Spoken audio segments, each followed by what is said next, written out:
Welcome children to our English grammar class. Today we shall learn about voice, active voice and passive voice. But before that, let's get into a quick recap of what is a sentence, subject, verb and object. A sentence is a group of words which gives complete meaning. Now look at this example.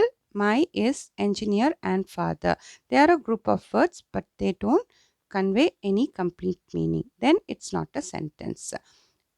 Look at this example. My father is an engineer. They are also a group of words, but they convey us complete meaning. Then it is called as a sentence. Every sentence has a subject and predicate. Example, the children played on the beach. The children is the subject, played on the beach is the predicate. The subject of the sentence is the noun or pronoun or noun phrase talked about. And the predicate is the rest of the sentence after the subject, which includes the verb, object, complement and adjunct.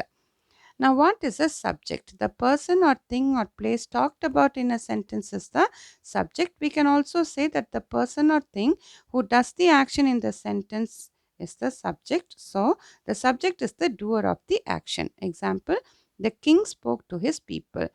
The king is the subject because he is the doer of the action spoke. Subject occurs before a verb. Now, in this sentence, the subject is the king and it comes before the verb spoke. Now, what is a verb? A verb shows an action or an activity or work done by the subject. Example, birds fly in the sky. Birds is the subject and it is doing the action of fly. So, fly is your verb. The verb always describes what the subject of the sentence is doing. Example, Jerry is writing a letter. Jerry is the subject. What is he doing? Is writing. So, is writing is your verb. A verb usually follows the subject and comes before the object. In this example, the children played cricket every day. The children is the subject, played is your verb. Played what? Cricket is your object. And the verb comes between the subject and the object. Now, there can be no sentence without a verb. Look at this example. The dog after the ball. Does it have any meaning? Not at all. Now look at the next one. The dog ran after the ball. So ran is your verb and it gives complete meaning to the sentence. Point to note, transitive verb is action verb. It takes an object. Cows eat grass. Eat what? Grass. Grass is your object. It is necessary to complete the meaning of the sentence. Intransitive verb takes no object. The sun shines. Shines is your intransitive verb because it takes no object. Now, what is an object? An object is that to which the action is passed on. That is, the verb passes on the action from the subject to the object in a sentence. The object is the receives the action done by the subject. Objects are nouns or pronouns. Example, the child drank milk. Milk is the receiver of the action. It is the object which is a noun.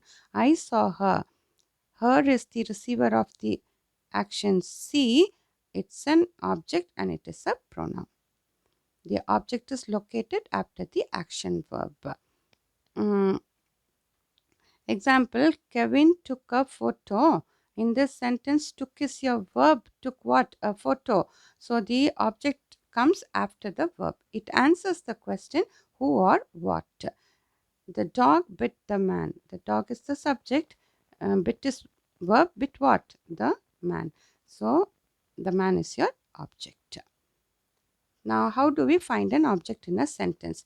First, you find the subject, then find the verb. If it is an action verb, then you ask what or who to get the object. Now, let us look at this example. The boy kicked the ball.